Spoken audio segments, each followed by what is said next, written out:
Ever since I was a kid, I was a tinkerer, so just making things was in my blood from a very, very young age. So I would take things apart. I grew up from most of my childhood. There was a completely disassembled clock radio next to my bed, just parts, which I'm sure is very dangerous, but it was pretty cool. So yeah, I mean, tinkering was a huge part of my childhood, and then I got to spend a lot of time on my grandparents' farm, which was just full of junk. My grandfather, Kermit Freeland, was a pack rat, so there was just weird gadgets and farm equipment and all sorts of stuff.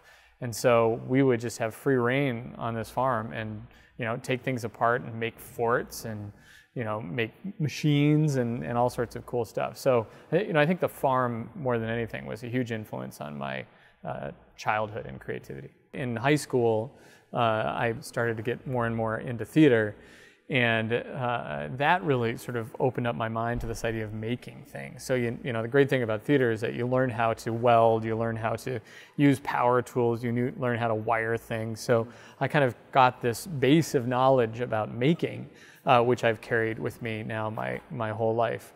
But then I kind of lost my way. When I was out of school, I started a couple little nonprofits, but then eventually got more into politics and public policy than anything else. I really wanted to do something creative again. I wanted to get back to that theater time where I was making things every day. And also at that same time, I found myself a dad. My wife and I had kids. And so I thought, how fun would it be to do something that's relevant to them? So back in a Sunday in 2011, I had this idea to start a toy company, and for better or for worse, here we are. For me, creativity is about an understanding that anything is possible. So it's not something that's constrained just to being a maker or to designing something or to building something. For me, creativity is really about sort of everything in your life. It's in your relationships and your friendships. It's in your, it could be your spirituality. It's in your daily life. And being creative means that you are looking at all of that as being filled with possibilities. I can do anything. I can try anything. I can go anywhere.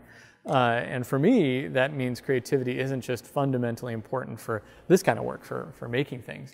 It's also fundamentally important just for being happy and living life and maintaining good, close friendships and being a dad. Absolutely, creativity is crucial to being, for me, a good dad. So creativity is, I think, one of the most important things you need to have a successful life all around. One thing I definitely try to do with my children is to look at every day as sort of an adventure. How can we, when we wake up in the morning, come up with something really fun and interesting and creative to do? It might be outside, it might be in their little make room, it might be going back to the farm.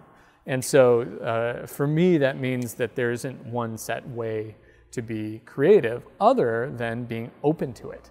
I think as a parent, the one way to really help your kids be creative is to be creative yourself, to be in there with them and build with them. One of the great advantages of being here is that there's so much access to really amazing creative talent.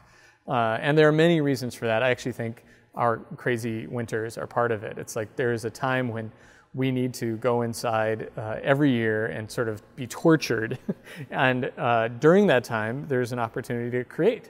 And so I think that's one of the reasons that the arts flourish here in the Twin Cities. We kind of hunker down for a few months every year and have to use our creative brain. You can track the trajectory of the company based on the name of the company. When I founded the company that Sunday, I had a name in my head and it was Raw Toys. Thinking, what I really wanted was those raw materials like I had on the farm where I could just make my own toys. So that Sunday, I bought rawtoys.com and we went down this path of raw materials kits. So it truly was tape and boxes and paper towel roll tubes, and it was just stuff with the idea that kids would invent their own toys out of the stuff. That was Raw Toys. Well, somewhere along the road, someone said Raw Toys was a name that could be misinterpreted as including toys that were not used by children, which I won't get into too much. So we changed our name to Play From Scratch, which was a tagline that we had used, and started to really create, again, more of a product that was more friendly on the shelves. So something with a little more design, so that we're sort of partnering with the kid as opposed to just saying to the kid, hey, here's a bunch of stuff, make something. And then discovered that that play from scratch box, those cardboard boxes and tubes, weren't going to be a big hit in retail. And went back to the drawing board and invented YOXO. And so, YOXO has the advantage of being really colorful and bright and having a lot more opportunities for play, a lot more play value is what people would say in the toy business. And so now, after YOXO's sort of taken off, we've changed our name again. So now the company is called YOXO.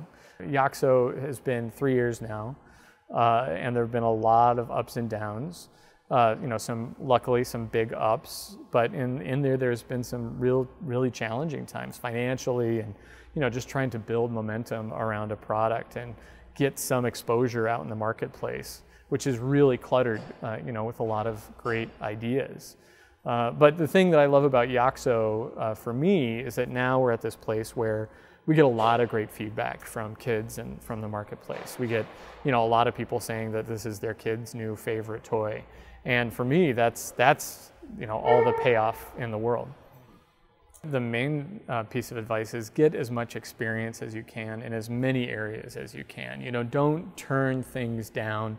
Don't be so picky early on. I mean, I've had many jobs before this one, and none of those jobs were a job where I walked in saying, yeah, this is my job for life.